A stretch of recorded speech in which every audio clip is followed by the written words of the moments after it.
AP శాసనసభ deputy స్పీకర్గా రఘురామకృష్ణంరాజు గారు ఏకగ్రీవంగా ఎన్నికయ్యారు. ఈ మేరకు స్పీకర్ అయ్యన్న పాత్రుడు ప్రకటించారు. ఈ పదవికి ఒక్క నామినేషనే దాఖలు కావడంతో రఘురామకృష్ణంరాజు గారు ఏకగ్రీవంగా ఎన్నికైనట్లు తెలిపారు.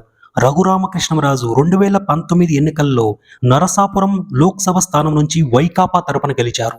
తరువాత కొద్ది రోజుల్లోనే వైకాపా ప్రభుత్వంపై తిరుగుబాటు జెండా ఎగరేశారు. అప్పటి సీఎం జగన్మోహన్ రెడ్డి గారికి సింహ స్వప్నంగా తయారయ్యారు.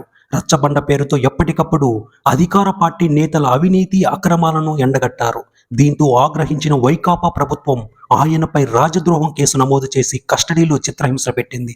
జగన్మోహన్ రెడ్డి గారి వ్యవహారాలపై మాట్లాడడం మొదలుపెట్టినప్పటి నుండి ఆయన్ను వైకాపా పెద్దలు రాష్ట్రంలోకి అడుగు పెట్టనీయకుండా వెంటాడారు. అధికార దుర్వినియోగానికి పాల్పడుతూ పోలీసులను ఆయనపైకి ఉసిగొల్పారు. ఆ సమయంలో ఆయన అధిక సమయం ఢిల్లీకే పరిమితమయ్యాడు. 2024 ఎన్నికల ముందు వైకాపాకు రాజీనామా చేసి తెలుగుదేశం పార్టీలో చేరిన రఘు ఉండి నుంచి పోటీ చేసి ఎమ్మెల్యేగా ఎన్నికయ్యారు. కూటమి ప్రభుత్వం అధికారంలోకి వచ్చాక రఘురామకృష్ణంరాజు తనను గతంలో చిత్రహింసలకు గురి చేసిన పోలీసులపై గుంటూరులో ఫిర్యాదు చేశారు.